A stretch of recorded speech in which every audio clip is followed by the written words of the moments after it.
3. Insults. If you had to shut up for 5 minutes, I bet the whole top of your head would explode. As those words flew out of his mouth, Dave had two thoughts. First, he thought, oh, darn it, because he had remembered he'd been trying not to talk at all. And his second thought was, Gandhi probably wouldn't have said that because it wasn't a very nice thing to say. But that's what Dave said, and he said it to Lindsay Burgess. And there was a reason he said it. So it's time to back up a little and explain. Dave had gotten through the lunch line without a peep. He had pointed at the pizza plate, then pointed at the fruit cup. He had nodded for yes, please, and shook his head for no thanks. He had grabbed some milk from the cooler and flashed his lunch pass to Mrs. Vitale, and he smiled a lot.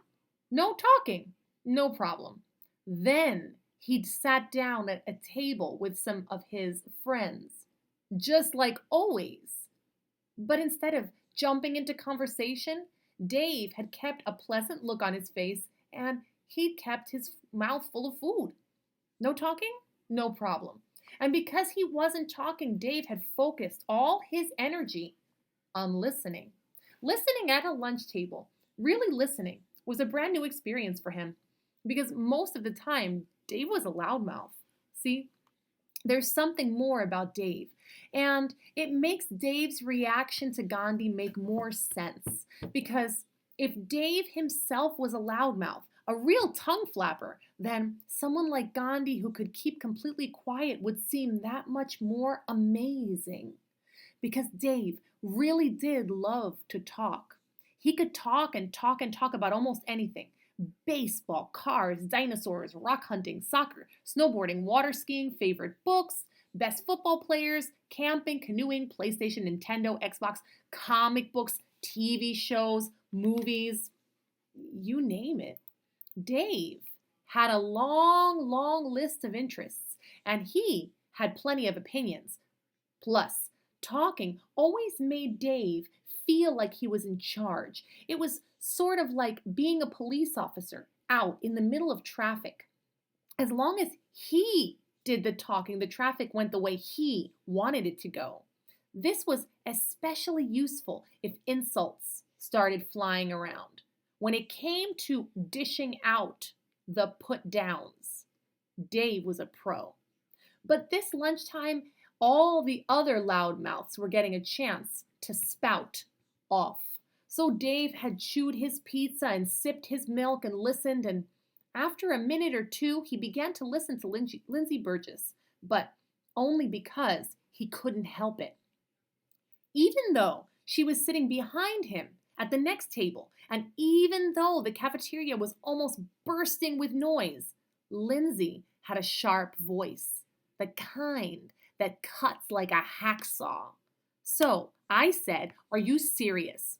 And she said, "What's wrong with you?" And I said, "Because I saw it first." And I did. And it was a great color for me because my hair's brown and her hair's that mousy blonde color. But her mom was right there in the store.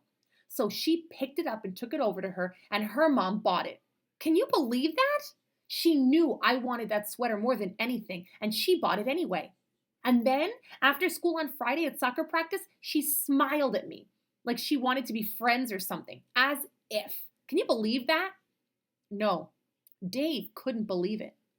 He couldn't believe that anyone could flap and yap her mouth so fast and say so many words and be so boring and stupid sounding, all at the same time.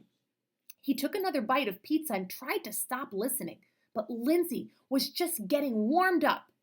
Because then she comes over after practice and she says, "Here, this is for you." And she tries to give me the sweater. So I pull my hands away like she's holding a dead skunk or something. And I say, "You think I want that? That thing is so ugly. I would never wear that." And she says, "Oh," just like that. "Oh." And she walks away with the sweater, except now I wish I hadn't said that because it really is the best color. And it's really soft. By this point, Dave was wishing he had an iPod because if he had one and if it hadn't been against school rules, he could have plugged up both his ears and cranked the volume, anything to get away from the sound of Lindsay's voice. Because once I tried wearing this sweater that was made of wool and it made my neck itch so much, like I couldn't even wear it for 2 minutes. But it was okay because then my mom found this turtleneck way down in the bottom of my dresser and I'd forgotten I even had it. And it was pink. So then I put that on first and then the sweater was fine because really it was like the two colors went together perfectly, almost like a picture in a magazine. Because last week in Teen People, Jenna and Lori and Keith were at this party, like in Hollywood or somewhere. And Jenna had on a sweater that was almost like the wool one I have. And she was wearing these and that was the moment when Dave completely forgot about keeping silent. And he turned around and almost shouted, "If you had to shut up for 5 minutes, I bet the whole top of your head would explode." And Dave was glad he'd said it, even if it wasn't nice. And even though it ended his experiment, because after he said it, Lindsay stopped talking. But the quiet only lasted about 3 seconds. Lindsay said, "Is your cough all better? Because I thought I just heard a whiny little voice." She and her friend stared at Dave. "Did you say something?" "Yeah, I did," he said. "I said, I bet if you had to shut up for 5 minutes, the top of your head would explode, like a volcano, from all the hot gas that usually comes out of your mouth when you talk and talk and talk and never stop talking. Yeah, that's what I said to you." Lindsay tilted her head and looked at Dave, sort of the way a bird looks at a bug it's about to eat. "Oh, like there's something wrong with talking. You never had any trouble with yourself babbling and blabbling every day. We've all heard you." And the other girls nodded and made faces. "Well," Dave said, "talking's okay when there's stuff worth saying." Lindsay said, "Oh, so boys can say things like, 'Hey, did you hear this guy got traded to that team and that guy got traded to this team and hey, he hit really good last year and oh yeah, he can really catch.'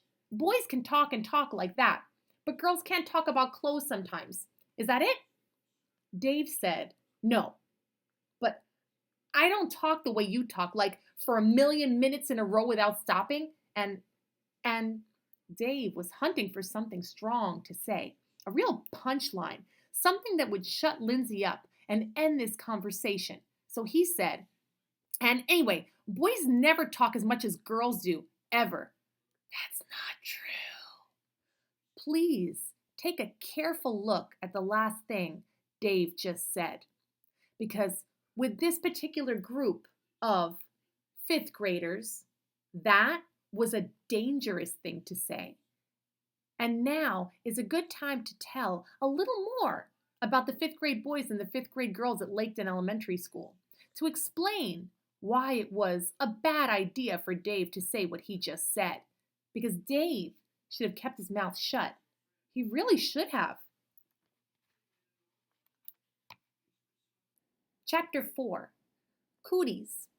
When little Dave Packer and all the other kids his age first showed up to begin kindergarten together, it was sort of like they were new recruits joining the army. And kindergarten was sort of like basic training camp, except the teachers were a lot nicer than army drill instructors. After 9 long months together in kindergarten, Dave and the other new recruits were allowed to quit the army, but only for the summer, because in September they all had to re-enlist for first grade.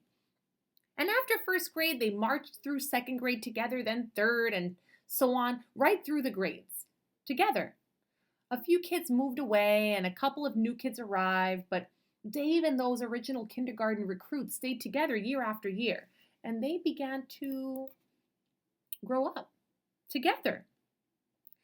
At most elementary schools, by the time a group gets to fifth grade, the boys have stopped thinking that all the girls have cooties, and the girls have stopped thinking that all the boys have cooties, and that's the way it should be, to outgrow that stuff.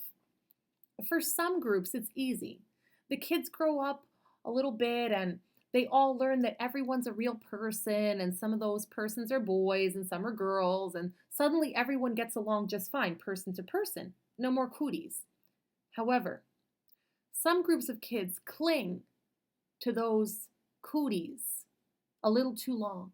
The boys avoid the girls and the girls avoid the boys, and everyone keeps seeing cooties everywhere, and sadly, that's the way it was with most of the fifth grade kids at Laketon Elementary School. Of course, the fifth graders didn't actually use the word cooties anymore, and that would have sounded like baby talk. They used words like dumb or gross or immature or annoying, but a cootie by any other name is still a cootie. And even worse, Dave and Lindsay were the king and queen of the fifth grade cootie clingers. Dave had zero tolerance for girls, and Lindsay had less than zero tolerance for boys. And that's why Dave should have kept his mouth shut. Now, it's time to get back to the action in the lunchroom, because when Lindsay heard Dave say boys never talk as much as girls do, she felt like all girls everywhere had been insulted, slapped in the face by a dumb, gross, immature, annoying boy. And she hadn't forgotten what Dave had already said about the top of her head blowing off because of hot gas. Lindsay wasn't the kind of person who forgives and forgets an insult. She was the kind of person who remembers and then gets even.